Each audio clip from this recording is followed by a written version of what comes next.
Hello, everybody. Welcome to the stream. This is the advice stream. What is this? This is the advice stream. I'm your host, Jeremy International. We are live on Twitch, Facebook, and the YouTubes. It is good to be, and as always, I forget to do that, so I'm doing that right now. It is good to be back in the studio. We've been in my basement the last couple weeks doing some organization. Man, it's tidier down there now than it has been in a while, and get rid of that. And I'm excited to continue to do work to reorganize that area as time goes on. I'm just kind of looking around. Don't have a lot of folks tuning in just yet, which is fine. We'll see how long we go tonight. Oldman will be joining us. And what else? I've got some new, not a lot, but a couple new video game take homes we'll go over and a fun art project I've been working on. I am eating today some Reese's peanut butter cups because we went to the movies last week. And who eats all of the candy they buy at the movies at one time? Not me. So I take it home and have some more later, which is what I'm doing right now. I have a couple Sega Genesis games I've been meaning to check out and share on the stream. So we'll see. We'll try them both out. We'll see which ones we like. But as people are trickling in, if you want to say hi in the chat, whether you're on Twitch, Facebook, or YouTube, I am here with you. And so feel free to say hi. We're going to hang out. I got some questions that I have gleaned from the internet. But as always, if you would like to seek advice during the show, you can head on over to JeremyInternational.com. There's a contact form at the bottom. Thirsty. And I feel like I'm kind of low. Am I low? Can I?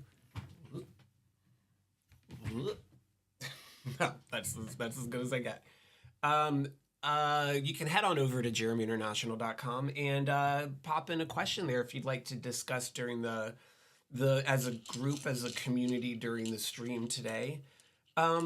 There's been, I don't know, lots of stuff in the news. I don't know if I feel like talking about, although we can if everybody else wants to.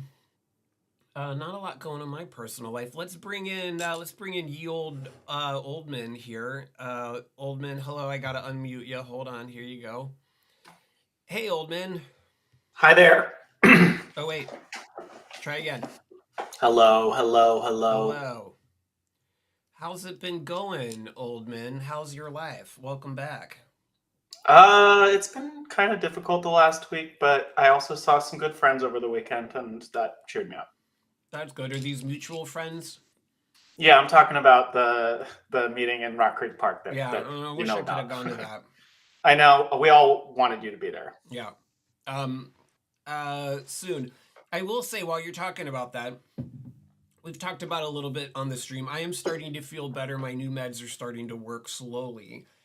While you guys were at Rock Creek Park, we have a public pool around the corner. We went to the pool, Fred Undead and our daughter and myself, and had a good old time in the pool. There were like a million kids there and no dads. It was just all moms. It was like being in the 60s or something. I don't know what's going on with the world around us. You'd think that in 2024 there'd be like dads doing dad stuff. I'd go just so I can wear my swimwear. Yeah, that's weird. It's not that weird. I have nice legs. I'm sure you do.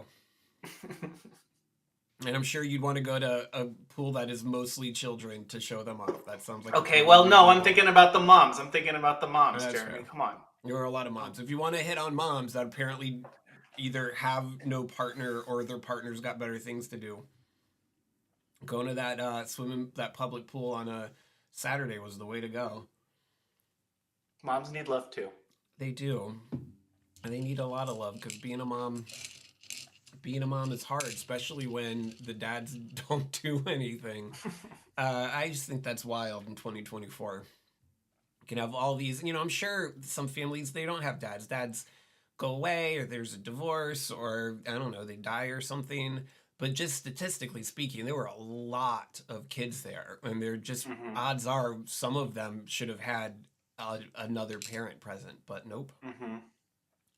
Anyways, rough times all around. But I hope everyone out there is taking care of themselves. I don't have an official and unofficial sponsor for the show tonight. But Father's Day is coming up, and fathers can be complicated for sure. But if you are fortunate enough to have a dad that's around and you get along with, then I hope you have a good Father's Day this coming weekend. If you don't, then I hope that you invest in some sort of male role model or support figure in your life. On Mother's Day, Oldman, we talked a little bit about our favorite fictional mother figures that weren't actually like the main character's biological mother. Mm-hmm. And that might be a fun thing to do next week with dads also, though I can't think of very many. Do you know, this is an interesting topic. Do you know anything, we talked about this, Ullman, do you know anything about Joseph Campbell and the monomyth? The hero with 1,000 faces? Because that monomyth at the core of all human culture is features a bad dad always. So I feel like that's a really could be. Yeah, I mean, it's kind of like a chicken and the egg thing. I don't know if that story resonates with humanity for so long because at its core is an animosity relationship between the hero and his father, or if there's struggles with fathers because that story is so ingrained in our culture and subconscious. I don't know. It could be both. I will say one thing, though, and this is not to rain on your parade with Joseph Campbell, but he's kind of a quack. I read The Power of Myth, and it was full of numerology. There was one part where he's like, 1776 is a magical number, and that's why the founding fathers were able to do it in that year. If you add it up in this way with a pyramid, really? And the eye of the pyramid is the eye of all-seeing. It's just like, it's a bunch of crap. It's a bunch of crap. I like Carl Jung. You know that. I've said that before. Yeah, There's certain things. Jungian. I would not say that. I would say that there are diamonds in the rough in that whole philosophy, but it's mostly rough. I didn't know I've never read any of Joseph Campbell's books. I've read books about his books. Mm-hmm. I've read articles about his stuff. I didn't know anything about the nonsensical numerology stuff. As a person that's studied quite a bit of like historical theater, like Greek comedy and tragedy and so forth, like I do feel like there's there's a truth to the idea of the monomyth, that are these themes that are so ingrained in our society that every story, or at least almost every story, includes them in some way. Fred Undead, thanks by the way for being the only person contributing to the chat so far. Why is there a dead fish head there? I'm curious. Why are you putting... Well, Jeremy, I don't know if you've heard about this, but somebody once told me that every story is a man goes to town, or what is the other one? I'm not sure. It's stranger goes to town. Okay, that's it. No, I'm sorry. It's stranger comes to town. Stranger goes to town to me sounds like a sexual thing. Stranger comes to town. No, it's stranger comes to town, or someone goes on a journey. Because every story is either you establish a status quo and then you add something into it, or you remove something from the status quo. It's all addition or subtraction. Every story is that. Anyways, that's what I believe. I know that that's also controversial. It's not controversial. I was just teasing you because we've talked about it so many times. So many times. Yeah. It's one of those things I have that makes me sound smart. So I say it a lot because it makes me sound smart. Anyways. All right, Oldman. Well, there's not a lot of action going on in the chat, although I appreciate Fred and Dad showing up as always. Of course. I got 2 Sega Genesis games we can choose from, and I suspect that we're probably going to spend some time playing both. One is... I need to work on that glare. Star Trek, The Next Generation, Echoes from the Past. Which I've never played, but it looks cool. And then the other, of course, is just going to be our classic favorite. We've played Jeopardy on a lot of systems before, but we have not played Jeopardy on the Sega Genesis. Oh, I'm excited. So we should probably try those both out tonight. What else should we do before we get started doing that? I'm not ready to get started. You want to see I got 3 games in the mail over the last couple days. You want to see what they are? Let's see them. Well, so first, this is for Fred Undead. This is Bravely Second. Fred Undead can probably say a lot more about this than me. This is a 3DS game.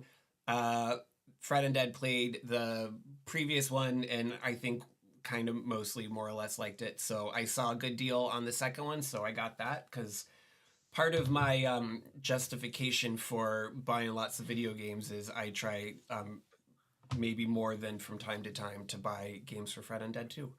Then I also got Castlevania for the Nintendo 64 because I did not have this, and I, big Castlevania fan. I think I said on the show before that Analog is going to make a Nintendo 64 machine. They said by the end of this year, and the year's halfway over, and we haven't even gotten a pre-order date yet, so who knows?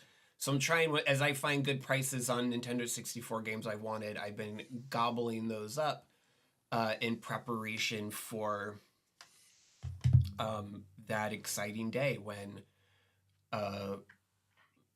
etc. When that comes out.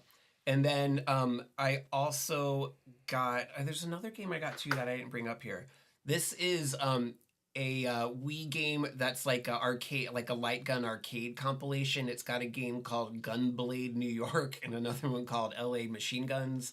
I've heard these are really fun, stellar light game arcade games. And while you can't play any light gun games on systems like the NES or the Sega Genesis on a modern TV, you can on the Wii. So I think this might be fun. Maybe if you're up for it, Oldman, I'm not sure when, but maybe when you come over and we do a stream like IRL together, maybe I can figure out a way we can play this together. It's going to be a little bit of a technological complication, but if you're up for playing, I know it's guns, which isn't my favorite either, but I think this is going to be real like light gun games are a blast. Yeah, I love light gun games. That would be perfect. So I'd have to figure out because we'd have to do this in the basement. So the audio and the streaming and figuring out how to get my Wii video outputting into a computer from down there's gonna be complicated, but it's all doable, and I think that'd be a fun project and a fun activity to do. And there will be one less complication if I'm actually physically there with you. Mm-hmm. That is true. That'd be a big variable we take out. I would just need to. Yeah, that's all totally doable. I just need a couple real long HDMI cables, but that's all easily accomplishable. We can set up maybe even a series of cameras. We can use my lav mics. Man, that'll be fun. We'll figure out in a couple weeks. Let's do that. You can come over, and we'll do that live. That'll be a blast. I have a question for Fred, and she can answer in the chat. But I was wondering if she's played any Baldur's Gate 3 yet. I know she's not the biggest Western RPGs fan, but I've been playing it and I like it a lot. We've played a bit of Baldur's Gate together, actually, Fred Undead and I.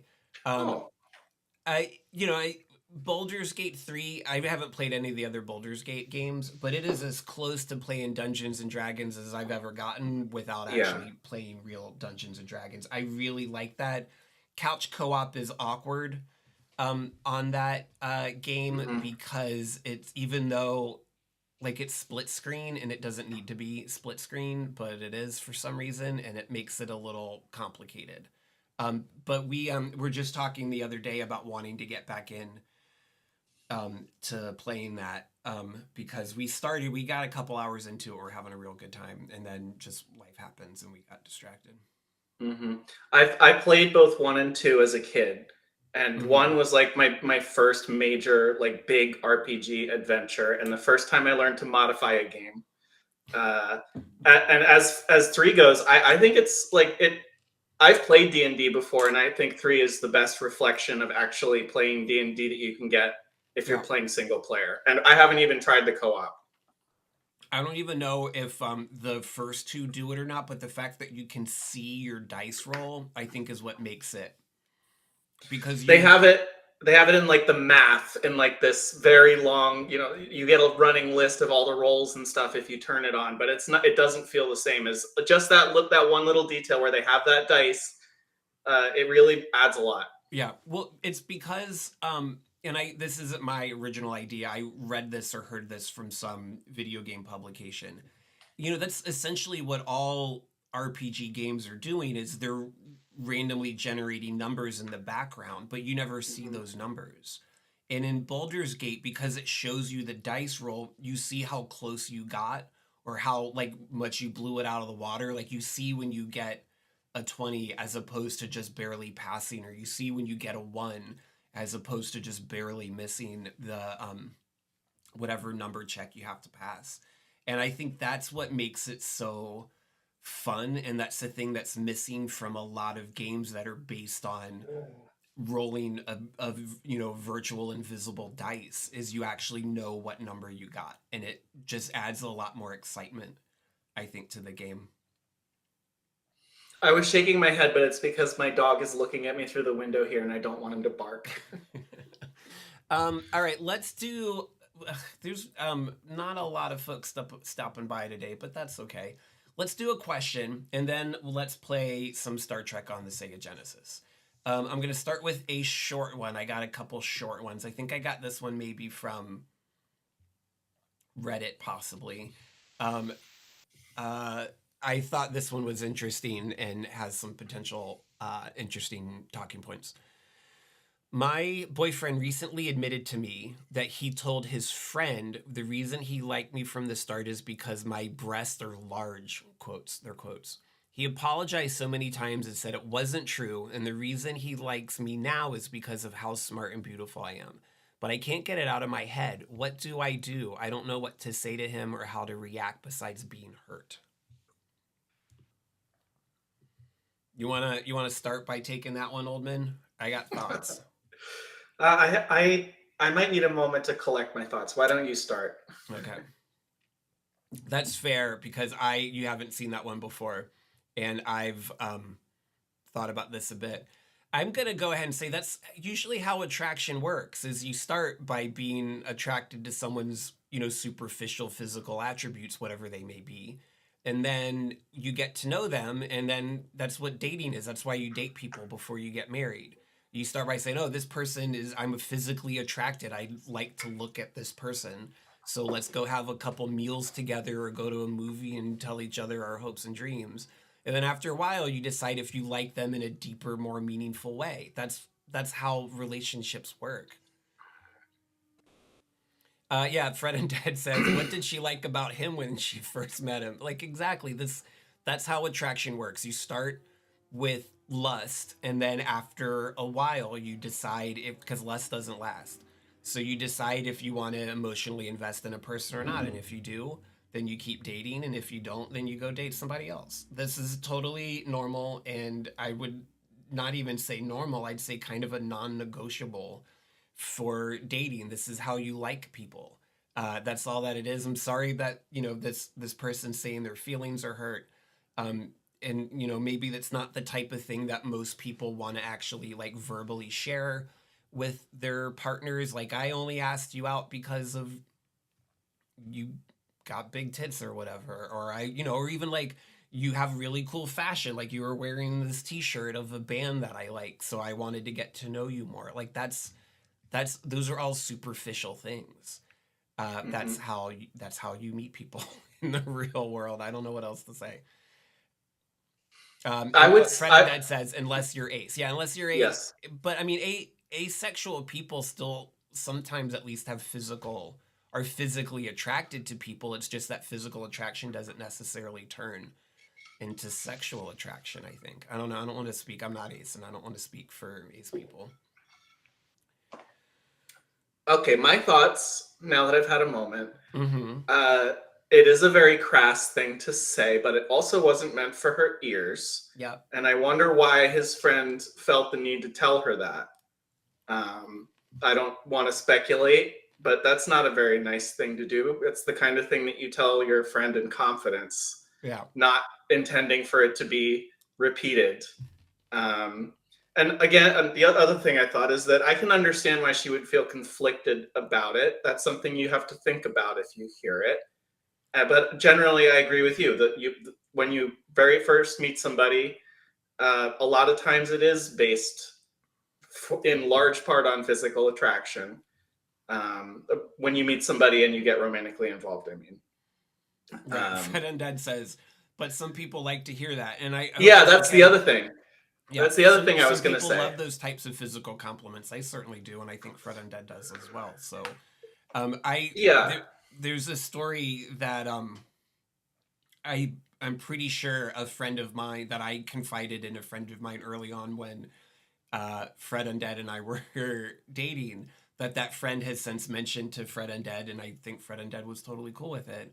Where there was some when we were first dating, we were like 4 or 5 dates in maybe, and I had concocted some plan to go to the beach or the pool or something. I don't remember because I wanted to see Fred Undead in a bathing suit. And I told my friend, like, I'm trying to figure out a way to go to the pool or the beach or whatever because this is what I want to do. And then that's years kind of cute later, though. that friend shared that with Fred Undead, and I think we all laughed at it because that's how you date people. That's what relationship building tends to be, at least for lots of people. Certainly for me. Anyways, I'm glad that one was short. I'm assuming this person is young and maybe is at an age where they might have some hangups about their body and the way that they're perceived only for their physical attributes and no other reason, which sucks. And that's where that insecurity, I'm sure, comes from. But I hope as they get older, they can learn to embrace that to an extent and to just remember that you build the deep, meaningful types of connectiveness with people by starting with a much more superficial and shallow type of connection. Yeah, and if you're going to say something like that to your partner, there is a less crass way of saying it. Like, Yeah, honey, I like all of you. I like right. every little bit of you. Well, at That least kind of the thing. quote used the word breasts, so that was, I mean, as Yeah. classy as that conversation can get, I guess. Okay, let's check out this Star Trek game. I've never played it before. I agree with what Fred just said. If he had said, "I'm not dating her for her brains," that would be a completely different situation. Yeah, totally. Or if she was like, "Hey, your friend said that you were only into me because I have large breasts," and he's like, "Yeah, what's the problem there?" Then that would also be a problematic situation. Right. There's a big difference between "I'm only into you for this" and "I was Yeah, initially interested in you because of this." if you're like 3 dates in and the person is still like, "I don't have any connection except that superficial physical attraction," then maybe that's a concern. That's also, I think, why people tend to sleep with each other on average around date 3 or 4 is because that's when you've started to make at least a slightly more meaningful connection than just physical attraction. hmm I thought of a good analogous situation that's applicable to me personally. I like performers. If I see a woman up on stage, that's a big turn on. That's a good thing. That's something that attracts me to a person. But Yeah. if I got involved with somebody and I said I'm only into you because you're a performer, that would be kind of insulting, I feel. Yeah. It would be like not treating them as like who they are off stage. Right. I'll expand that a little bit more. If you're only into someone because they're a performer, then that after a period of dates and time that can be concerning. But if that deeper connection you have is through like a shared respect and appreciation for their art, like if the music you sing really speaks to me in this deep emotional way, that's the type of deeper, more meaningful connection that can last a lot longer and should. Being into someone because they're an artist is, after 3 or 4 dates seems a little shallow, but being with someone Mhm. because their art speaks to you in a profound way is something that you can build a bigger relationship on. See, now I'm getting dating advice from Jeremy. Okay, let's I always I'm always trying to show off as many analog logos as I can because I want analog to give me free stuff. So just as a reminder to everybody, we play as frequently as we can, which is 99% of the time, original games on as close to original hardware as available.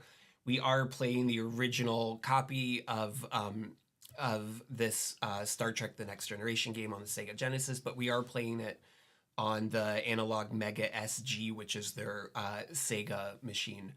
Getting an original Sega Genesis to output digitally so that I can stream it and share it with you is a little more technologically involved than I feel like getting into, especially when there's such a beautiful, perfect device like the Mega SG that just works in such an amazing way.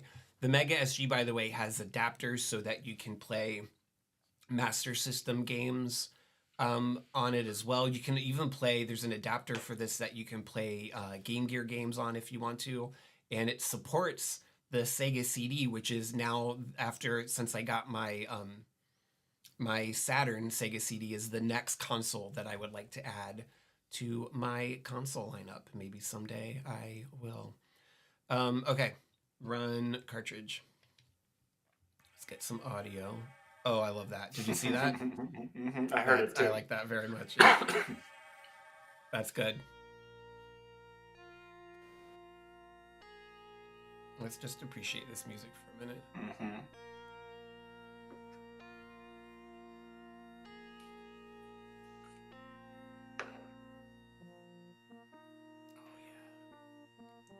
Wow, that looks good. Color palette on the Genesis, so amazing. Look at that. 1994. I'll admit I have played this in emulation before. Okay. And I think this intro probably takes up like more than half of the cartridge, I'm guessing. I'm sure. Just based on the game itself. Okay, good to know. That Enterprise looks not great. Although that little turn was pretty good. Yeah. It's just like the intro in the show. Yeah, I know. No dialogue, of course. They weren't able to have CD quality audio at this point. All right. So are you, am I taking from your take on this, Oldman, that this game isn't great because you said that, It's been a long time. And Okay. so I don't want to say anything bad about it until we experience it together. Gotcha. Should I read this, you think? Sure. Yeah. All right. I'm not going to do a Patrick Stewart impression because I don't do impressions. Captain's log. It's been 2 days since Starfleet stopped our shore leave on Hobson Delta 2+. The crew is covering up their disappointment well as we return once again to the edge of the neutral zone, which the Romulans have been threatening to cross. Those dang Romulans. Romulan high... Oh, okay. Well, I think I pushed the wrong button, so we didn't get the rest of that text. This is looking pretty good. Communications. Ooh. Sensors. Hey, Worf. Hey, Worf again. Computer. Aren't they all computers? Engineering. There's Troy. It's the whole gang. Transporter. Ready room. So, let's go to sensors. What button do I push? A. Oh, it's a Class M planet. Main sequence. Oh wait, is it a star? It's a Class M star. They have Class M stars. Main sequence temperature, but who cares? Radius, solar mass. Well, great. Well, we learned a lot about a star. It's a very dim star. Yeah, it's red. What if we do comms? Do we have like a orders?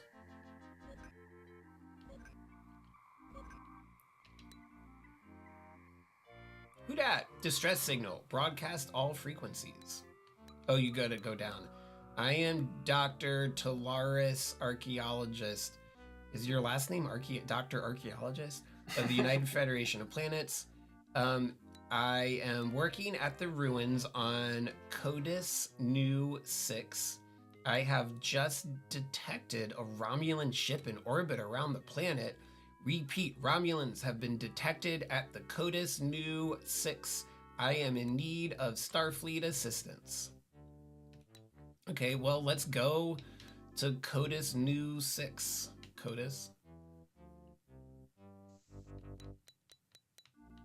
This is fun. Yeah, you know what? I think when I played it, I might have been fading. It might have been very late at night, and I could not understand what I needed to do. I also wasn't really ready for it to be like one of these story-based, text-based games. I love those games. Yeah, me too. I had no idea what to expect. I know that the Deep Space Nine game for the Super Nintendo is just a platformer, which is immensely disappointing. It is. It's kind of, that one is fun, I will say. I played more of that one. Okay, I have that. I haven't played it. Let's go to Codus New 6A, I guess. Why not? Current location. Can we go How do there? you go? Make it go. Yeah, that's what Picard always says. Make it go. His famous quote. Well, how do I warp? There we go. Maybe. There we go. Oh yeah, we got it. Make it go, Mr. On the David. way. We are on the way. We are warping. And now we just wait 2 weeks. So anyways, those Romulans, huh? Uh-oh. Uh-oh. That's Romulans. Do we go to Red Alert? I think Worf needs to blow it up. I think we're already at Red Alert. Yeah. Worf, what do you think we should do?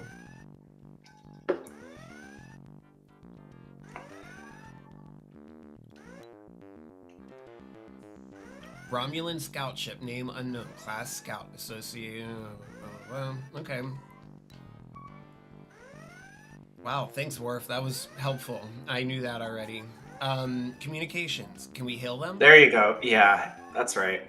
Greetings, Captain Picard. We were brought to your side of the neutral zone on a humanitarian mission. Unfortunately, I'm not at liberty to discuss details. A top secret humanitarian mission. I only ask, in the name of peace, that you grant us safe passage back to Romulan territory. This soundtrack is good. I really like the bass. Yeah, it's slapping. Just jumping all over the place. Yeah, I agree.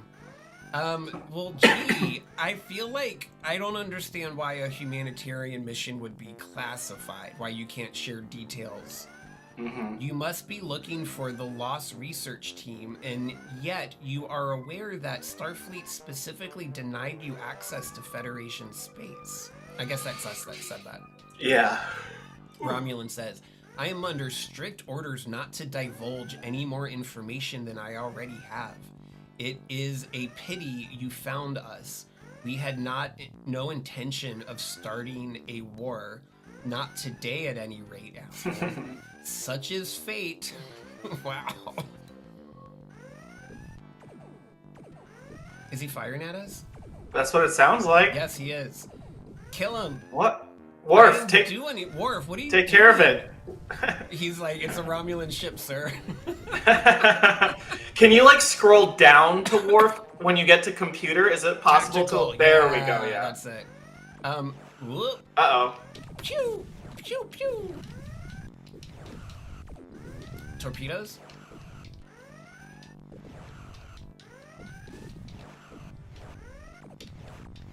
This goes a lot faster than it does in the show. Yeah, I know. It's escalating hard. Our shields are running low. I gotta keep our aft to him. Well, how do we do the photons? I don't know, but or I he think we got left. him. He fucked off. Engineering.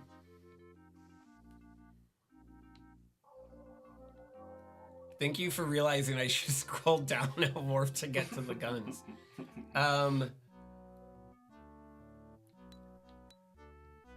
Oh.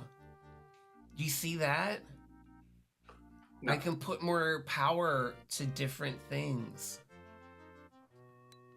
Okay. See? That checks out. It checks out. Well, how do you renew the resources? I know. Do we need repairs?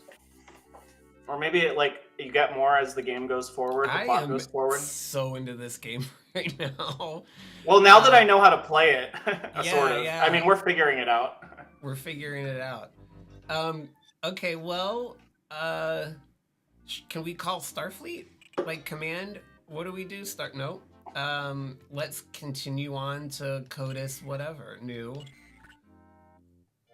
No, not 6. Yeah, 6. Oh my god. Oh no. Oh no. No. Communication. Let's hail them again. Let's see.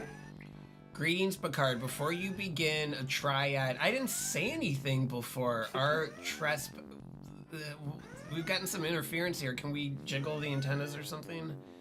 That you are responding to a distress. Distress call of unknown origin. Of unknown origin. I know. Let's work together, bro. It is noble of you to travel so far afield in your efforts to help others. While we have received no such signals, we will stay on the alert for these mysterious distress calls. Oh, I think we must. It's a different ship, though. Of course. Yeah. No thanks is necessary, Captain. We depart immediately for Romulan territory. Yeah, you do. Bitch. Okay. Back on track to CODIS new 6. Warning, system damaged. Oh, so we do have to do repairs. Yeah, we don't have warp, it just says impulse now.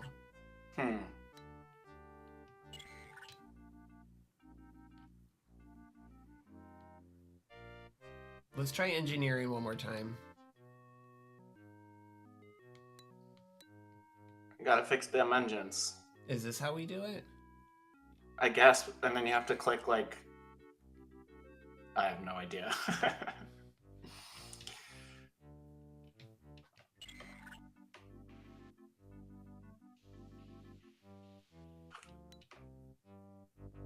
Can we go to the ready room? Oh my god. Oh my gosh. Again?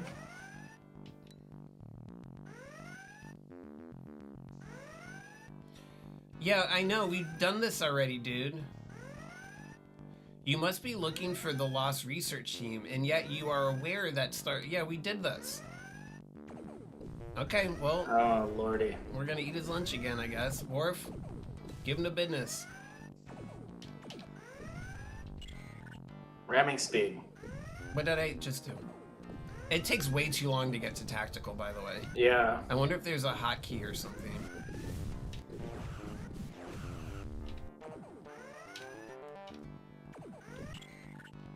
Oh my god, so there's a button that I keep pushing to exit. I also keep forgetting that the Genesis controller has 6 keys. But none of them are doing... One of them maybe zooms in or something.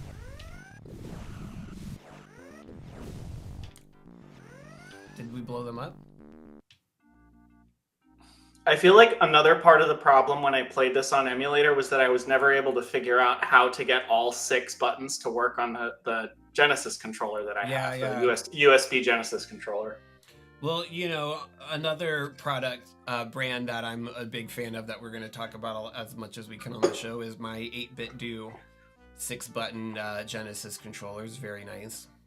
I just got their mock IBM original keyboard because my keyboard is dying, so I needed to get a new one. Nice?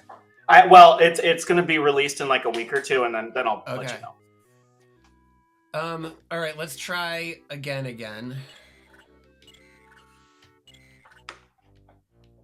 Okay, but how do I... Ugh. We gotta repair something.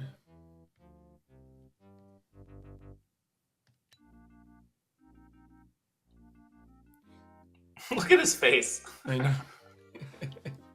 Oh, Brent. Computer, maybe? Yeah, let's try all the options here. No, this is just like database. Sensors. System is damaged. Are you kidding me? Again, it's going to be the same dialogue. However much I said I love this game before, it's drying up.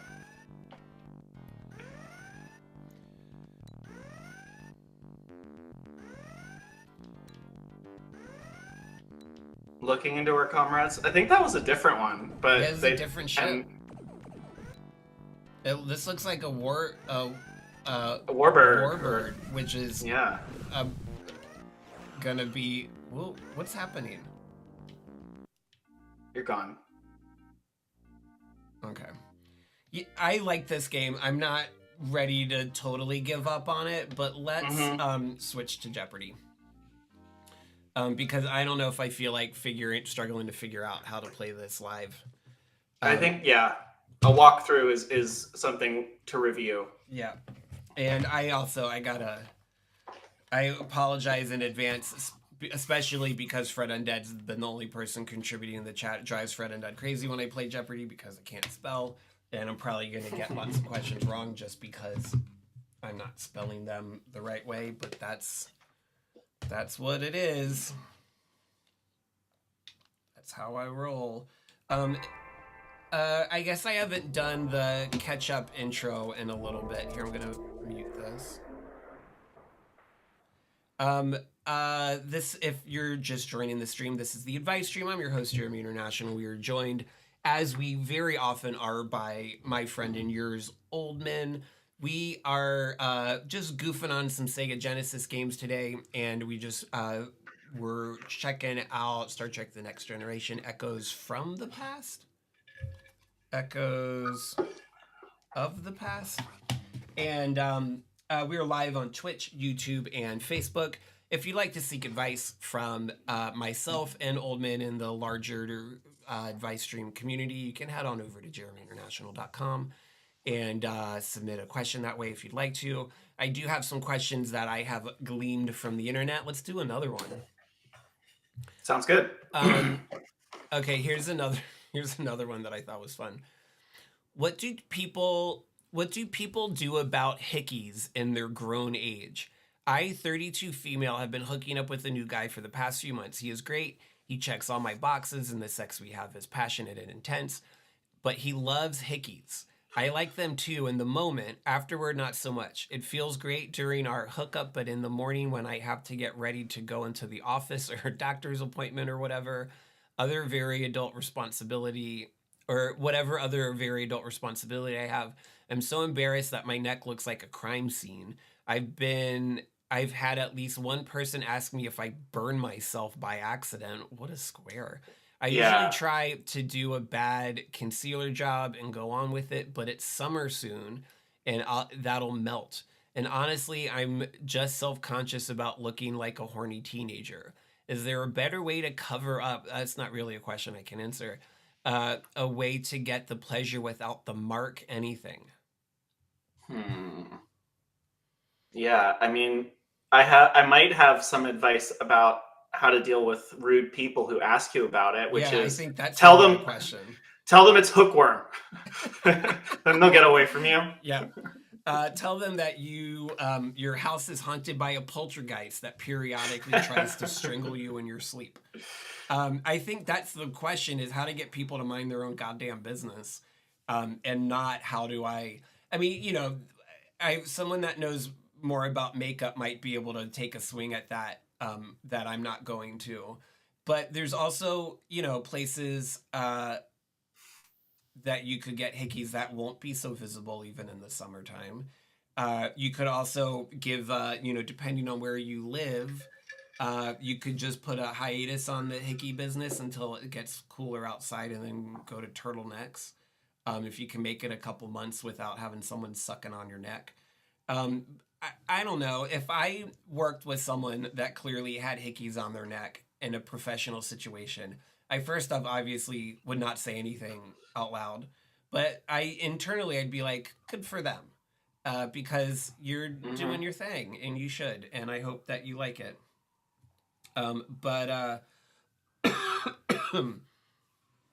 I think I'll agree with Oldman on that point. The real question here is how do you get people to mind their own business? Yeah, and I don't know if that's something you really have much control over. As far as like, yeah, what Jeremy said, having a conversation with your partner and saying, I really, really like this, but we need to cool it for the summer. Yeah. and let's find something else. And if they have like such a good sexual relationship where like she's coming out with hickeys still, then Yeah. they will find something else. Yeah. I mean, it's difficult to sustain that type of sexual gratification in a relationship without clear communication. So I don't know how long they've been going at this. If it says a few months. So I feel like after a few months, typically that passion's going to kind of fall away if you're not able to communicate with each other. So your options are to make the uncomfortable and awkwardness on the people that are asking rude questions about your body, or to have a conversation with your partner about taking a pause until it's turtleneck season again. And also, you can, as the letter writer asked, they could ask their friends who are users of makeup if they have any advice. Yeah.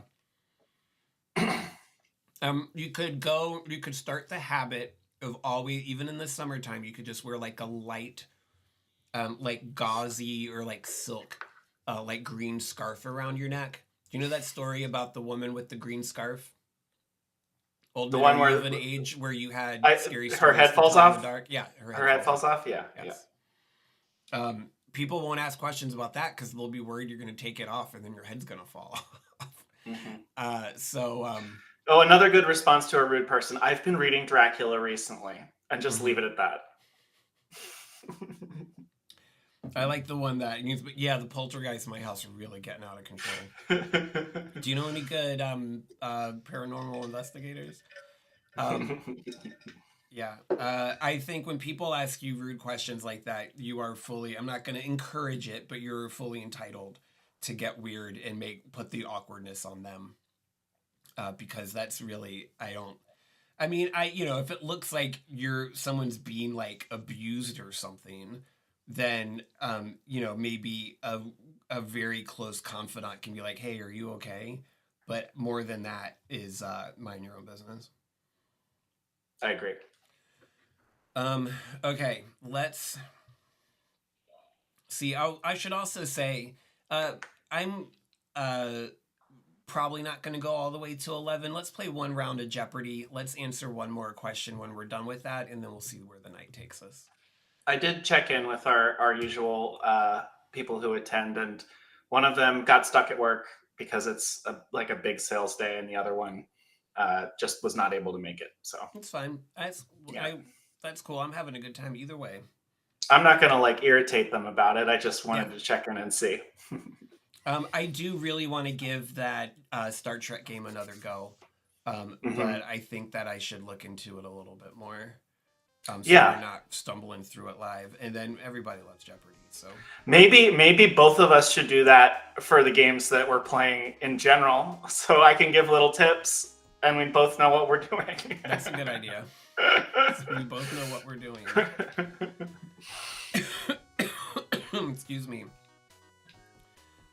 Okay, well, I'm pushing buttons. Here we go. That was when we were just talking about not having voices on. 2 joypads are required for 3-player game. Well, I'm just doing one.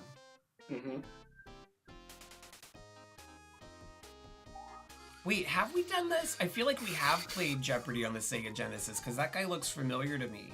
It could just be that they used the same assets and scaled them up. The music sounds better to me, but I don't really know. I know that we played it for the NES. I wonder if we played it for the Super Nintendo and it's got the same... Because also, the audio processing on the Super Nintendo was inferior to the Sega Genesis.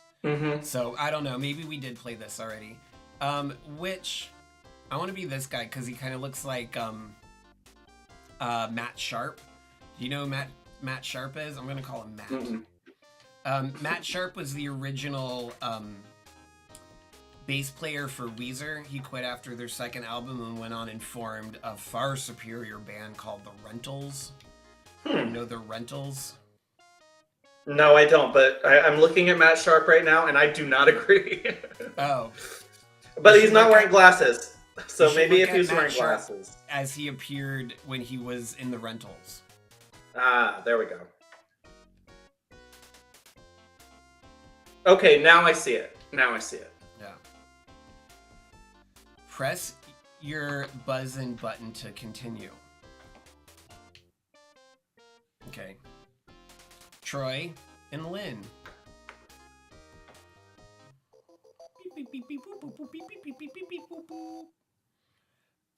What are we getting? What do we got? You are the category. Presidential quotes. I'm terrible at sports trivia. No. No. Hog wild. Mammals. I know a bit about mammals. Starts with H. Press C for new categories. Yes. Okay, what do we got? English lit. All right, I'll take my chances on that. The Oscars. Oh, I can do pretty good. U.S. history. Yeah, okay. Notorious. I don't know what that means. Starts with H. What I really want to do again. The Bible. I was reading the Bible last night for reals. Really? Well, I want to, as a cultural thing, I want to have to be reading it once in my life. Yeah. So yeah. Oh, hey, Doug. PG Doug's here. If you're friends with P, then you're friends with me. Yeah, that was the main single off of the Rentals' first album.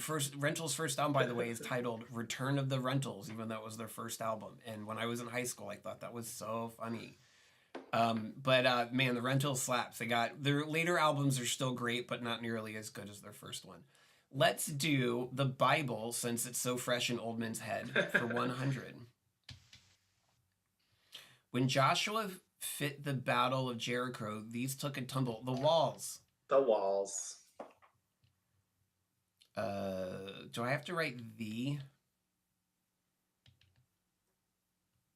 I'm going to. Nope.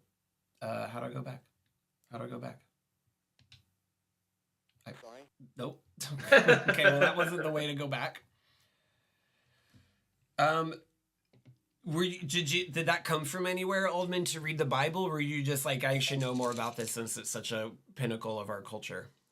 It's mainly the latter, but also I had a couple Bibles, and I was trying to read them months ago, but then my puppy ate both of them. The Oscar film was all about her. Eve. Sorry, I didn't mean to talk. No, it's a good movie. It's a good movie. They had leather covers, and that's why he ate them. But I got a new Bible, and it's a very unpopular version called the Inclusive Bible. That's like as progressive as the translators could possibly make it. Wow. And I actually really like it because it has these footnotes along the way that are kind of commenting on it. And it's like a running commentary on what they did with it. And so I've enjoyed it so far. I don't know this one. Song. Oh. Sorry. I like when they deliberately get it wrong. They just write XXX. That lit up the screen in 1977. Debbie Boone. Lit up the screen. You light up my life. So that is the underscore space. Is the space. Good job, Lynn.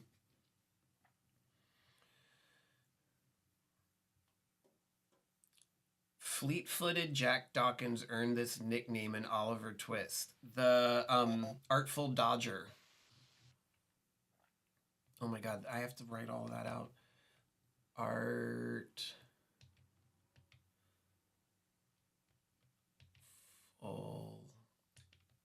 They could have laid this out more square. Yeah. And it would have been a lot easier. Dodger.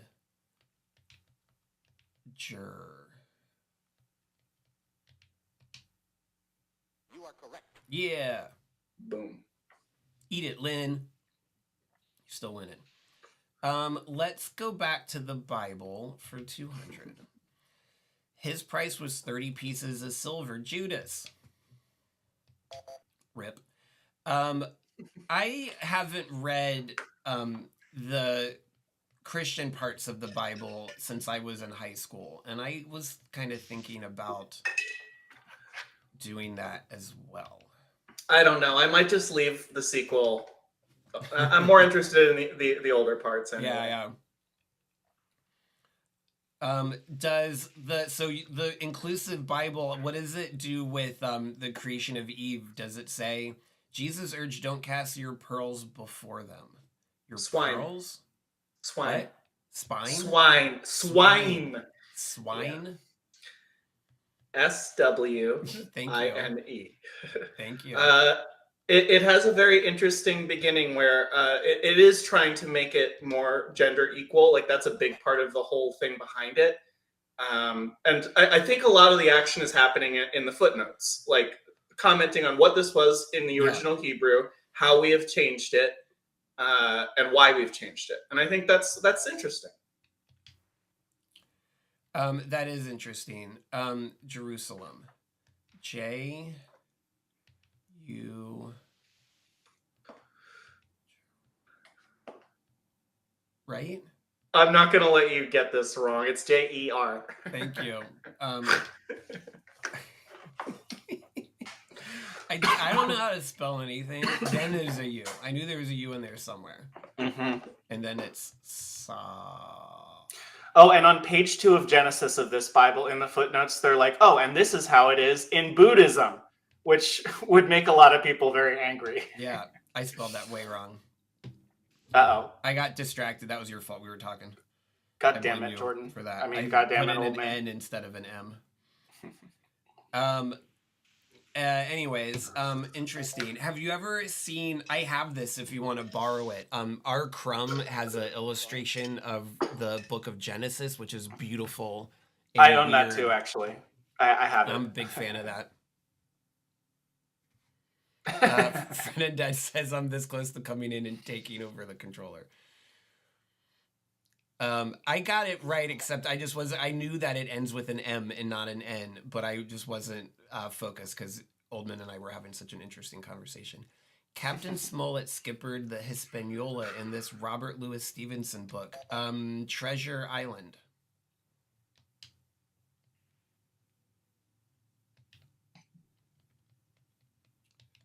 Treasure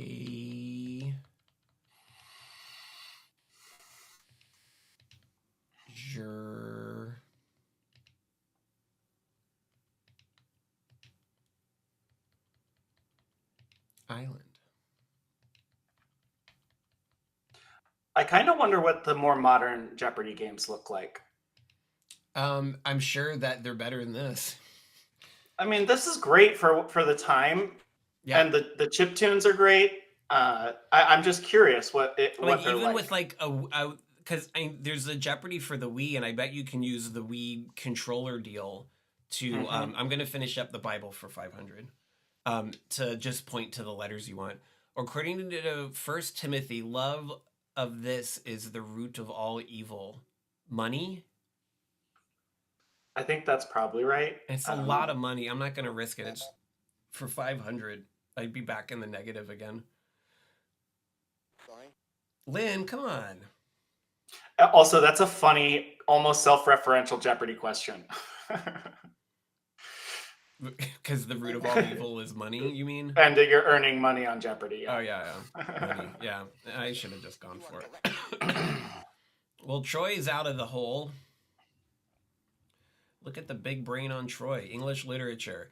Potter's Peter Rabbit appeared the same year as this Conan Doyle animal of the Baskervilles, the Hound.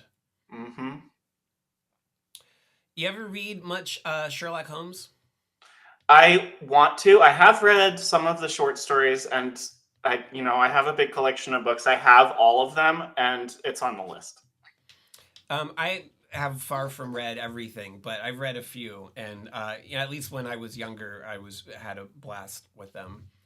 I don't know how I would feel about them as an adult person. Let's try U.S. history for 3. On October 4th, 1957, the Soviets launched Sputnik while he became Teamster Union president. The guy that disappeared. Hoffa? Is it Hoffa? Hoffa, yes, thank you. Hoffa. I don't know. Probably with 2 Fs? Yeah, 2 Fs. If that's the right answer. It is. There's no other president of the Teamsters Union that would ever come up in U.S. history. Like that's the real secret to playing Jeopardy is not knowing necessarily all of the facts, but just being like Jimmy Hoffa is the most famous leader of the Yeah. Teamsters. So any question that's going to be about who was the president of the Teamsters at any time, it's going to be Jimmy Hoffa because there's no other president of the Teamsters anyone would follow. From Latin for money, the first one was authorized by Congress on April 2nd, 17. Oh, that was fast. Mint? You are correct. Mm. All right. Well, good job, Lynn. Lynn's real. Oh, daily double. Lynn's really into that English literature. She's killing it. Sorry. Epic poem that's considered the first great work. I didn't read it. No, Of right? 18th century. Beowulf. Not 18th century. That's one of those things. If they're talking about an epic poem in English literature, according to Alexander Pope, this is the proper study of mankind. No idea.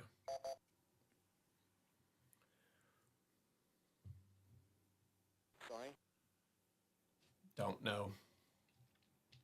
I bet in the newer games they give actual wrong answers. Probably. Like they have a bank of wrong answers. Yeah, because they'll be able to hold more data.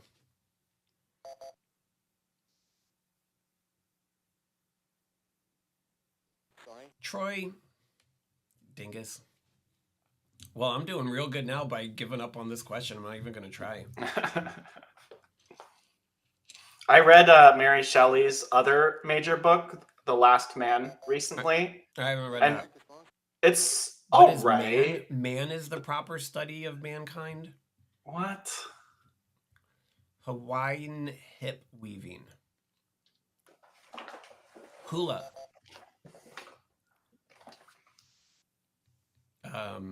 Who?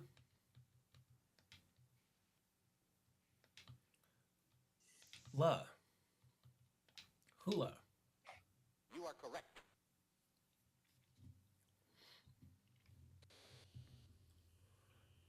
Let's stick with U.S. history. Let's go big. He founded Savannah in 1733. In fact, he founded the whole colony of Georgia.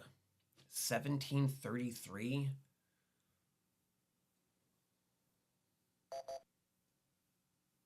It better not be King George. James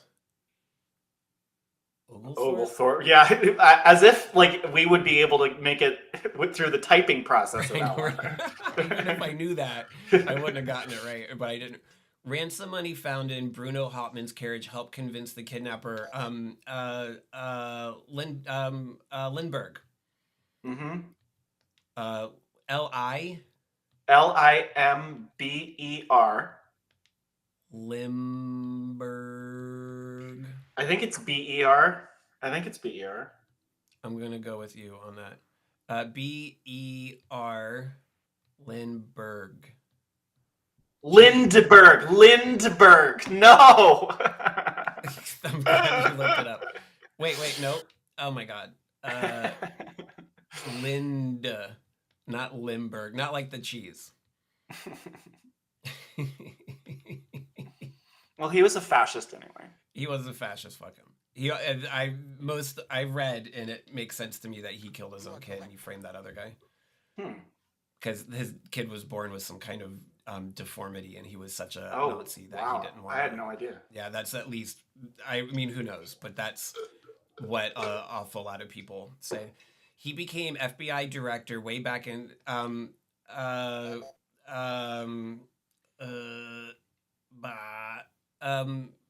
They also made a movie about him recently. Who? I'm just gonna cheat. Hoover, J. Edgar Hoover. Yeah, Hoover. I was gonna search cross-dressing FBI director. Yeah. I was like the guy that dressed like a lady. Not that there's anything wrong with that.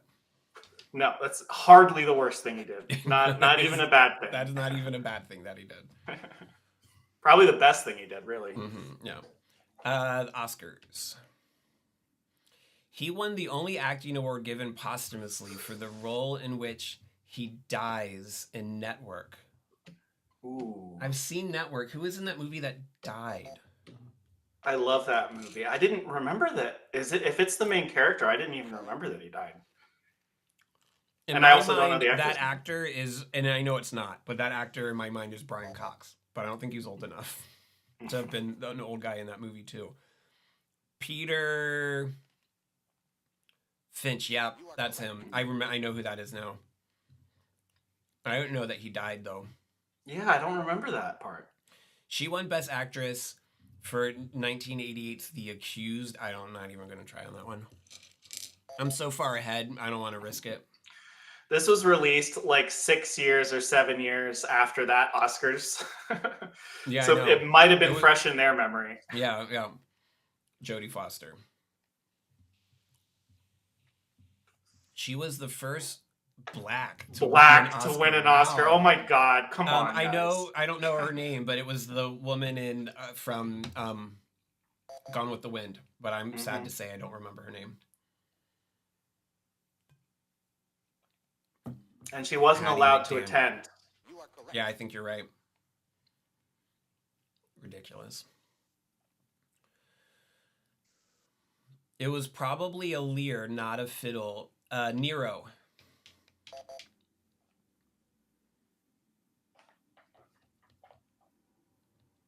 I know how to spell Nero for some reason.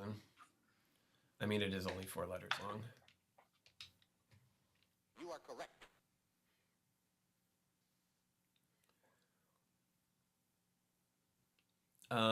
Let's just stick with Notorious. Why not? His book translated as "My Struggle outlines the plan to conquer Europe." Jesus Christ, I gotta write this out. Did you ever hear there's a comedian, I shouldn't even say his jokes if I can't remember his name. I don't remember his name. That used to do this bit where he's like, if you just change my struggle to your struggle, then Hitler's whole deal is a self-help book.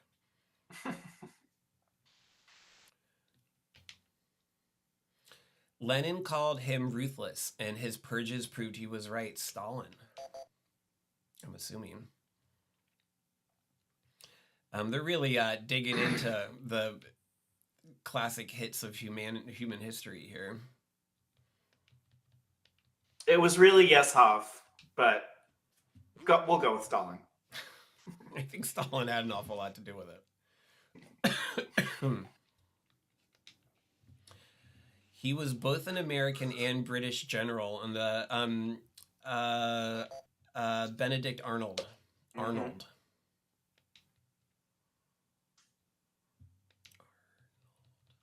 Jeopardy's fun when you know all the answers. Oh, you were saying earlier, part of the thing that you need to know about Jeopardy is that all the answers are usually going to be things that are not necessarily the most popularly known, but they're going to be the top of the list of what you can think of. And that's because people are playing along at home. Uganda, who's now believed to live in Saudi Arabia. Is that Idi Amin? I think based on that strategy, it would be. Yeah, I'm not gonna go for it though. I'm in a real cushy. I got a real cushy leave for 400 or 500 or however much this question is. I'm not gonna risk it. I'm not confident enough. Sorry. Sorry.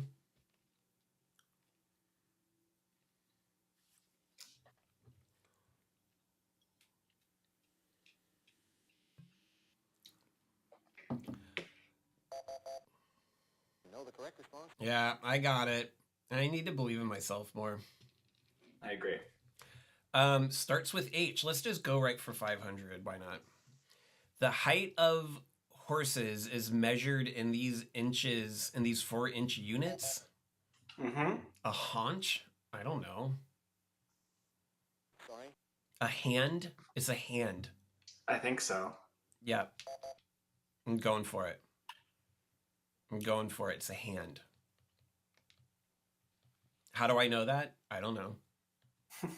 How does anybody know anything? You are correct. Weird. If I can mime it to you, that's not cheating. I honestly, with my setup, I'm not actually able to see you directly, Oldman. Oh shoot.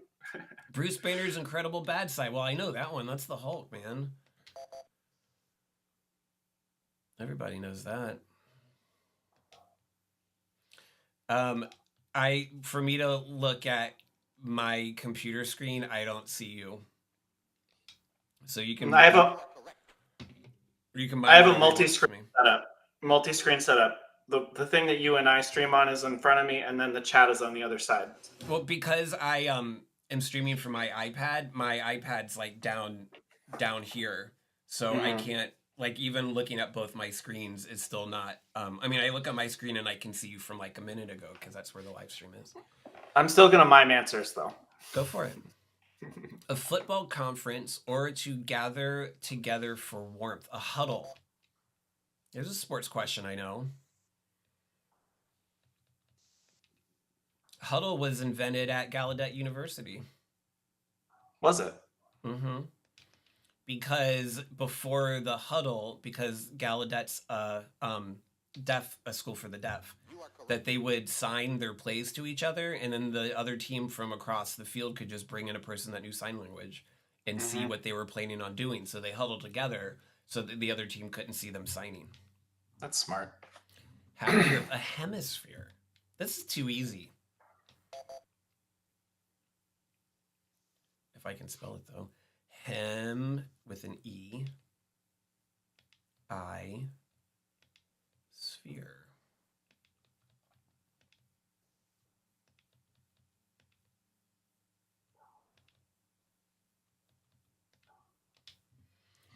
You are correct. Yeah. There we go. Well, that was single Jeopardy.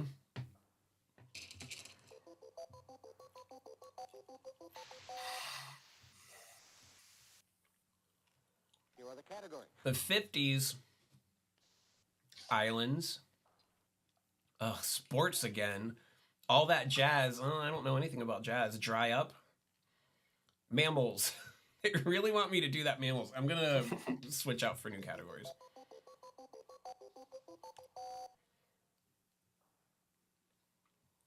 Here are the categories. History, just in general. Starts with G. Education. Animal adjective. Hunting. The Bible. I wonder, let's do it. I wonder if it's going to be the same questions. I hope not. That'll be disappointing. Let's do the Bible for 200. This group is probably best known for the Bibles it places in hotel rooms. Oh, what are they called? Oh, don't the Mormons do that? No, it's not the Mormons though. That's best known for Gideon's that. Bible. Gideon's, yeah. But I also think Mormons do that too now. I think they got both. Yeah. They got the Bible and they got the Book of Mormon. Gideon, like that, right? Mm-hmm. That's right. As far as I know. You are correct. Who's Gideon? Doesn't he want his Bible back? He's so religious. You think he would have not left it in the hotel.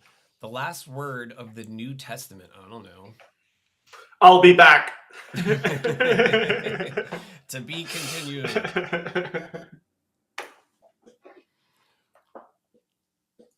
Amen. You are correct. Wow. Yeah, Well, that seems obvious in hindsight. Dog breed used to flush rabbits from cover through Snoopy prefers big game. Beagles, because Snoopy's a beagle. Mm-hmm. B-E-A. Mm-hmm. G-L-E. You are correct. I know I'm correct, Alex. Let's do history. Let's go big. Let's make it spicy. History for 1,000. Oh God. Oh Lordy. This is a great opportunity for me to screw up everything. I'm gonna bet 1,000. This settlement was established by Anton Cadillac on July 24th, 1701. No idea. Anton Cadillac? Detroit would be my I'm the gonna only say guess. I'm gonna say that. Detroit. O-I-T. I'm gonna say that because that's as good a guess as any. You are correct. What? Good job, Oldman. I wouldn't have I'm guessed just that. I'm using the strategy that we outlined earlier. Yeah, that was good. It was really good Jeopardy strategy. She did a hatchet job on bars and saloons in 1900. What was that lady's name? That broke up all the barrels of alcohol. I don't know. Her name is shit. This is where I screw up. Her name is like, it doesn't sound like a name. It sounds like a phrase. It's a weird name. I screwed up already. We're so far ahead that I don't want to cheat, but I do want to know. Yeah, I'm not gonna. Feel free to look it up. She was like, there's all these videos from like Prohibition of her like busting up barrels of booze and stuff. I'm gonna go ahead and quit out of it so that I don't.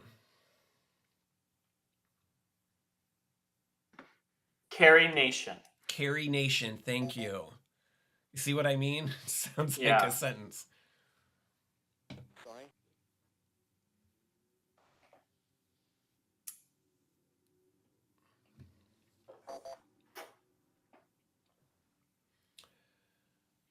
At least no one else got it either. Man, Correct response. Carrie Nation. Good. I was so close to getting that too. Let's keep rolling up history. After 35 ballots, the House broke an electoral tie to make him president in 1801. Who was president in 1801? Adams? John Quincy? Maybe. Sorry. No. Okay. It was a corrupt bargain, and I think that's what they refer to it as, the corrupt bargain. Oh, really? But I don't remember which president it was. Sorry. I'm curious to find out. He'll tell us here in a minute.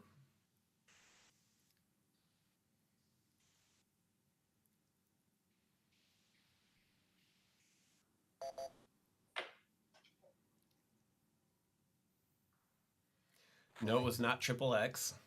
That's what I think of every time they answer that. Oh, Thomas Jefferson. Oh, I was way interesting. early. I I was always wrong. get the early 1800s, late 1700s. Like it that crossover is confusing to me. Let's go back to the Bible for 6. Abraham was 77 years old when this son born to him by Hagar turned 1. Ishmael. I don't know how to spell that. Yeah, you got it. I-S-H.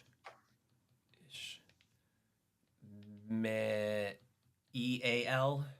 A-E-L. A-E-L. Thank you.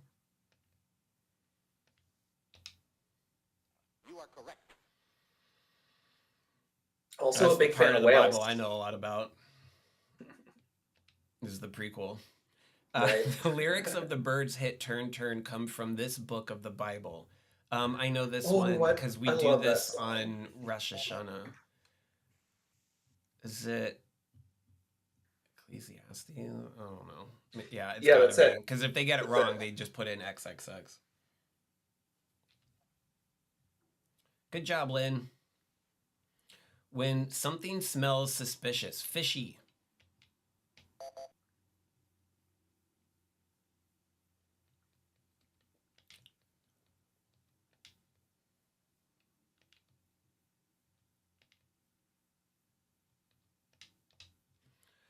You are correct. Lynn's got to get it together. She's not going to make it to Final Jeopardy.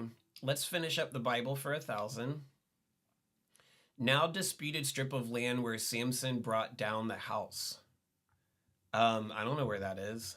Now disputed strip of land. Is it Gaza? Because it says strip. Mm-hmm. Sorry. That's a lot of money, and I don't know. It probably is. I'm gonna do it. Let's see. I'm gonna do it. Oh, I remember the hymn about it, and but nobody describes it as a disputed strip of land. I mean, I just depending on who you talk to. Oh some people might no, say it's of Gaza, yes, but disputed. In 1502, he made his fourth and final voyage to the New World, Columbus, because his first voyage was in 1492. So but that they don't makes call sense. it Gaza in the Bible. They don't call it. That's not the name they use. That's just the modern name.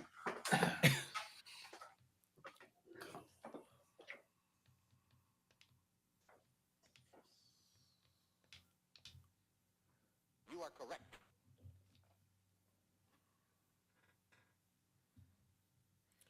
Finish up history, and then I don't know. We're gonna go to 1997. Ownership of this British colony, Hong Kong. Mm-hmm. This was released before that happened. Wow. Yeah, that's crazy. Crazy.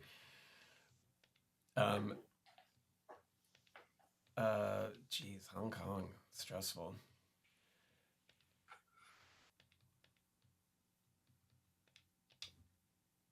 You are correct. I'm feeling real smart right now. Let's go through animal adjectives. Something shabby as though gnawed by rodents. Rat eaten. That's too obvious. Bitten? Just ratty. Yeah. Just ratty. Come on. Yeah. That's fine. I'm still miles ahead of everybody. Traditional color of the one-room schoolhouse. Red, I believe.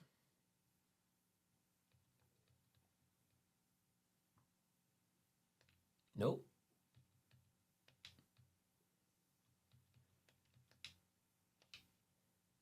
You are correct.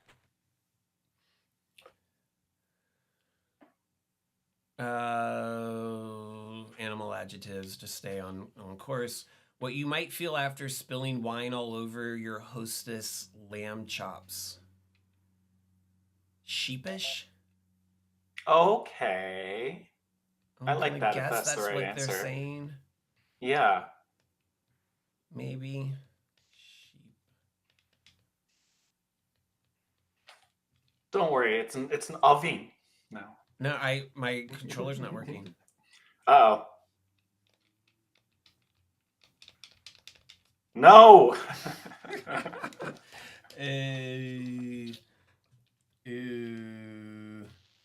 That's no bueno.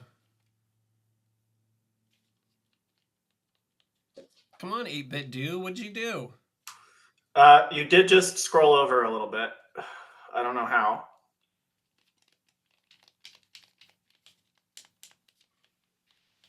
I'm back. I don't have enough time now. You can do it. You can do it. Come on. Sheep. ISH. ISH. Oh my god. Oh my god. Pressure. Pressure. I don't know what I did to get 3, it back. 2. You are correct. Yeah. That was scary. That was real scary. Well, at least it wasn't one of the real big numbers, but now it is. Stubborn. Animal adjective. Bullheaded comes to mind. I don't know. That's a little. I think that's what it is. I'm going for it. If I get it wrong, it's your fault. That's the right way to play this game. Blame it on someone else. Blame it on somebody else.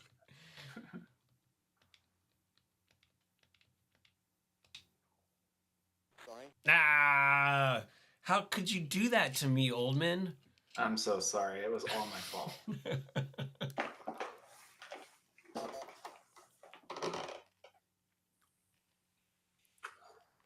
Sorry. Lynn, it was nice knowing you. I guess there's a lot of game left.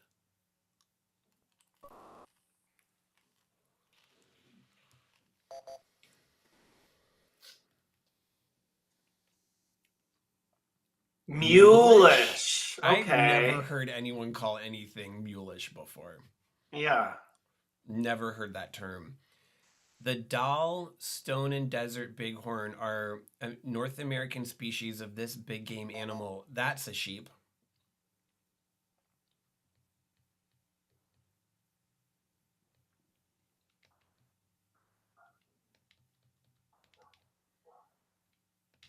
That's a sheep. You are correct.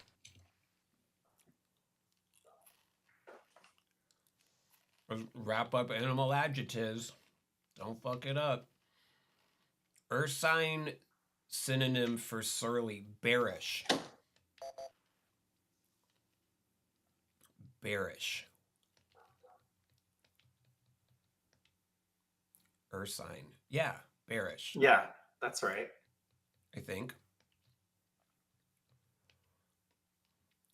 No, I'm not sure, but it's too late. Because I don't have any other ideas. You are correct. Ah, There we go.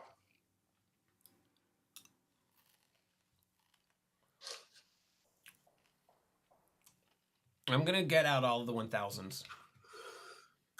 These aiming lines on a scope are sometimes made of spiderweb crosshairs. Is that one word or two words? It's one word.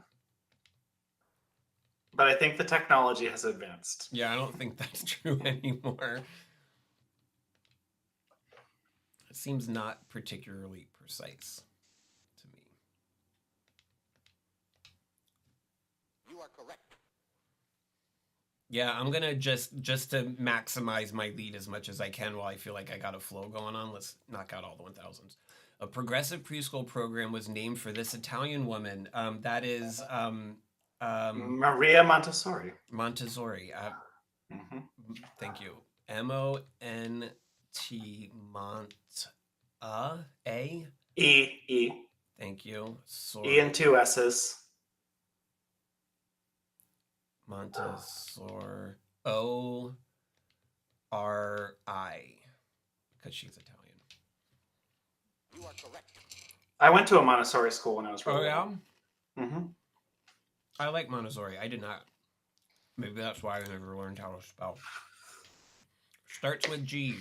Steno, Neuro, and Medusa. The Gorgons. Mm-hmm.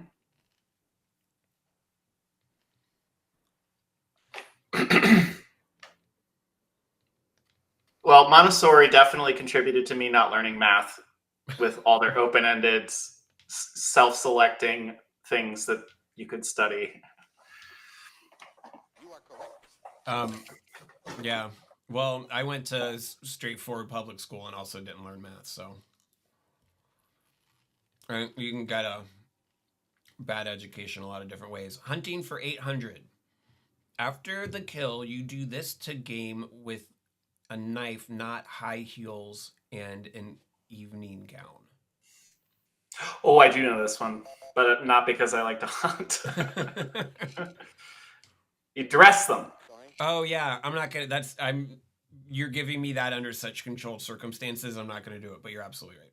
Fair. I'm gonna let this one go. I wouldn't have come up with that on my own.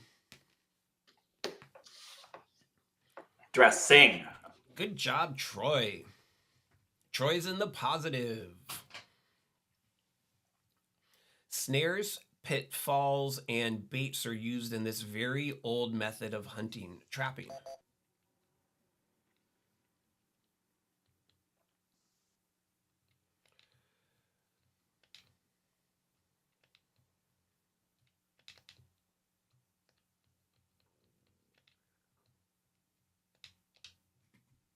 You are correct. And let's just kind of roll up from the bottom, shall we? Education for 800. After teaching grade school, he graduated to become El Duce. Mussolini? Yeah. Another Italian person. We got both of the big bad guys of World War II. I know, in the same Europe. version. Mussolini's M-U. Mm-hmm.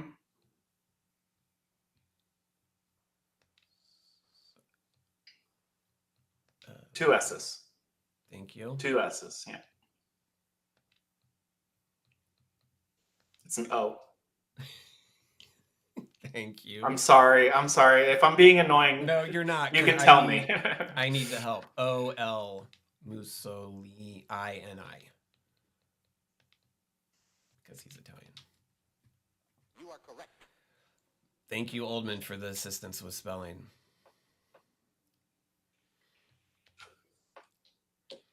From the word for hunted meat, it can mean off-color game.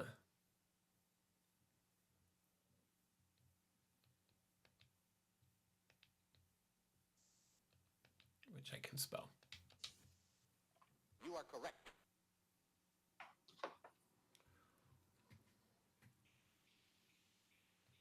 Let's wrap up G. It's the short last name of John Robert, the Irishman known for his shorthand.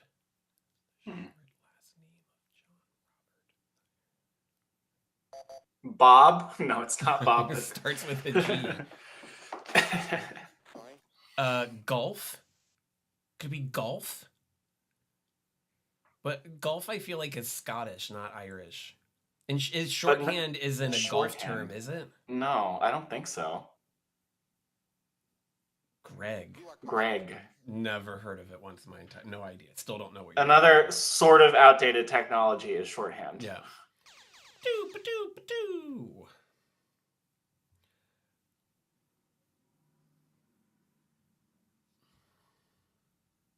You are correct. I didn't even see what the question... Oh, blessing after the meal. Grace. All right, Troy. A notable exploit, whether or not it's performed by a man named Bo.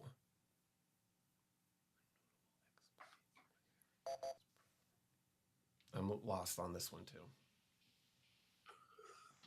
You are correct. What? I don't know what that is either. Well, Troy can't win. First so it doesn't American matter. home of higher education. It educated JFK. Harvard, right? Harvard. Mm-hmm. His application letter to Harvard was comically bad. Really? JFK's, He yeah. was like, do you know who my father is? That's That is basically what it said. Yeah. My dad went here. You are correct. Uh-huh. I thought you didn't do impressions, Jeremy. I don't, but that's when I do. I do JFK and I do Arnold Schwarzenegger, and that's it. Nobody else. The Brown versus Board of Education ruling outlawed this in school segregation.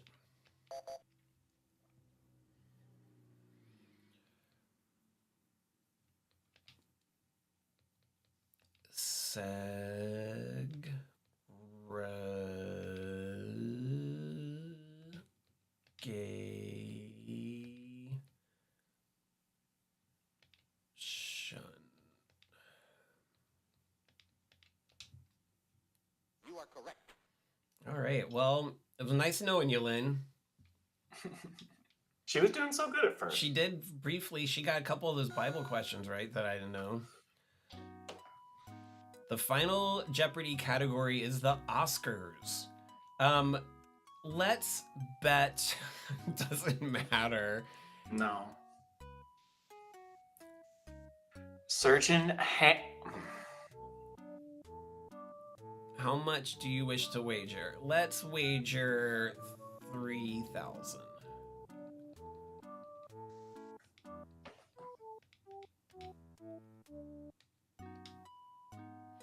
Surgeon Huang S. Ngor won for his acting debut in this film, which paralleled his life. I have no idea. Surgeon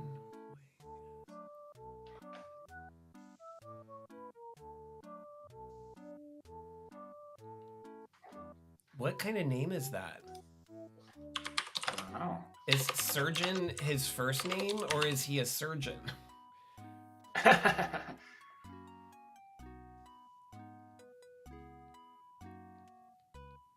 He's Cambodian. Cambodian. The Killing Fields? maybe. I don't have time to write that in. I took too much time.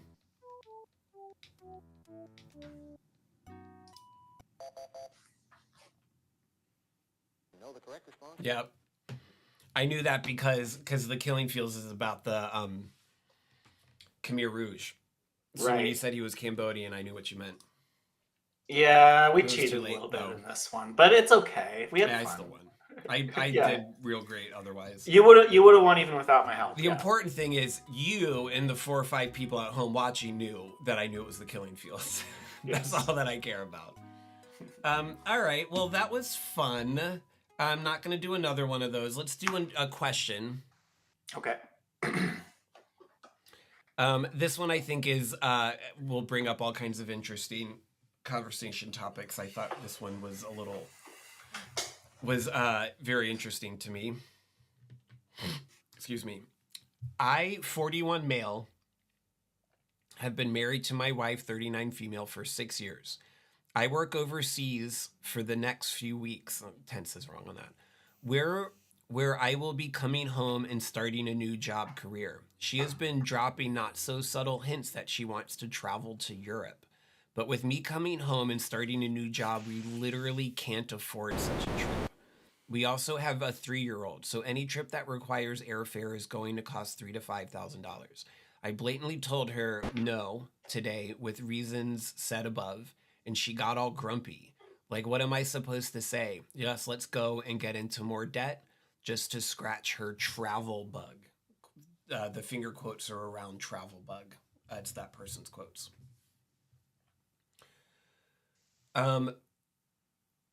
What's your take on that, Oldman? Do you have thoughts? You need some time to consider, to process? No, I feel like the way that it's written, it really sounds like he did not respond nicely and empathetically to her request. As much as it's impossible right now, it's very easy to have a conversation with your partner saying, let's do this in the future. We can't do it right now, but Yeah. I understand why you want to do that. And it sounds like it could be fun for our family. Let's wait for our daughter to get a little bit older and for us to have a better financial situation, and then we'll do it. Yeah, I mean, it always rubs me the wrong way when someone's like, my partner said she wanted to do this, and I said no. Like, this needs to be a conversation between the two of you. When you're married, you don't get to just say no to things like this. You have to find some kind of, I don't even know if compromise is the right word, but you have to work together you have to collaborate. That's the word I'm looking for. And so, being able to, if the letter says the words literally can't afford. So if you can't afford to go, then you can't go. But maybe you can create a savings account, start putting money aside, start to rethink your budget or something so you can like have a date when you're going to go and start working towards that. Exactly. Yeah, I'd also say that like I find the phrase travel bug to be really dismissive. Traveling is, in America, I think that because we can stay inside the United States and see so many different types of landscapes and so much history because our country is so big and so diverse that we sometimes undervalue the necessity of traveling abroad. And so just want to make sure that this person isn't diminishing his partner's desire to travel to Europe. Traveling is important, especially if you have a child. Although when she's 3, she might not get a lot of it. But as your child gets older, she needs to be able to see the world, to broaden her perspective, to broaden her horizons. If you only see your culture, then you're never going to be able to imagine a better version of it because you haven't seen the world. So traveling isn't, I would say, a frivolous thing to do. I think it's a necessary thing to do for yourself, for your own sake, and also for your kids' sake. So it's expensive and it's difficult, and maybe you don't get to go to Europe every year or whatever. But finding ways to start to save and build and plan for a concrete time when you can go is important. But the most important thing I'm getting out of this is it's never a good look when you're like, my wife asked me if we could do this thing together, and I said no. Like marriage is a collaboration. Mm-hmm. No one gets to just say no. You have to say, well, if it's really important to you, then we got to find a way to make it work.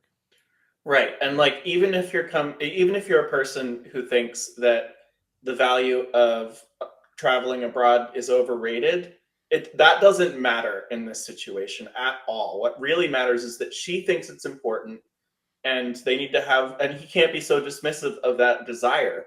And Yeah. you know what, like even if you don't think it's that important, it's still a fun thing to do. It's still a good experience to have. Yeah.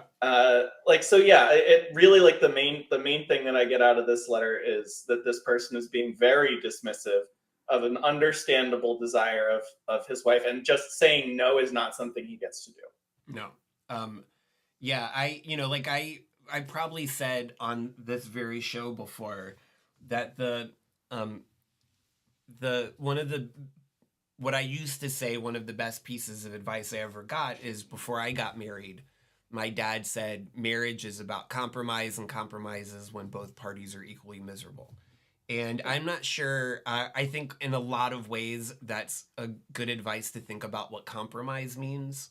But I think that the the better thing than compromise is to collaborate. So your partner wants A, you want B. You got to figure out a way not to get to C because no one wants C, but to find a way to make as much of A and B realistic and plausible so that everyone gets at least some of what they want. That's what Mm-hmm. collaboration is. And that definitely means, I mean, is he the only one making money? Is she not making any money? Like what gives him the right to say no to that? If she's contributing to the income, she gets to decide what you do with that income. And like, I don't know if airfare alone is actually going to be $5,000, especially if you plan it in advance. But like that's also all, I mean, if you get a credit card and pay that off in a year is plausible, at least for an awful lot of people. That doesn't necessarily translate to an awful lot of debt if that's what you got to do. And a good friend, mutual friend of ours, was telling me the other day that the flights to Europe are actually really cheap right now. I know exactly the friend you're talking about because that friend always knows. So yeah, like I don't like I don't like this whole no. You got to collaborate with your partner. You're married. Yeah. You've been married for 6 years. You should know that by now. And uh, make a plan. You can't go this year. Maybe you can't go next year. Maybe you can go the year after that. Make a plan. Start working on it. It's not going to be easy, but traveling isn't a frivolous thing. Even though you get to do fun, frivolous things when you're traveling, but seeing seeing the world is, I think, essential for building a healthy and sustainable view of your own culture and your own community, let alone other people's. So especially with a kid, you got to find a way to make it work. And if it takes a while till you can do it, then it takes a while. But you got to go. All right. Wow. I wasn't going to go this long, but it's 11:45 already. But I think it's time to wrap it up, Oldman. Yeah, I think so too. We didn't have the biggest audience tonight, but I had a really good time. I did too. I want to give that Star Trek game another shot. And I always like Jeopardy. I know the answers. I just don't know how to spell any of them. And when real Jeopardy, you just have to talk until you get to Final Jeopardy. That's the only time you got to write something down. So I think I kept with the spirit of Jeopardy, if not the actuality of what we were doing. All right, everyone. Well, thanks for joining us. It was a small crowd today, but I had a good time. It's good to hear from Fred Undead. It's good to hear from PG Doug. Fans of the show, as always.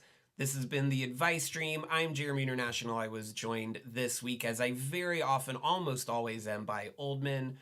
We've been live on YouTube, Twitch, and Facebook.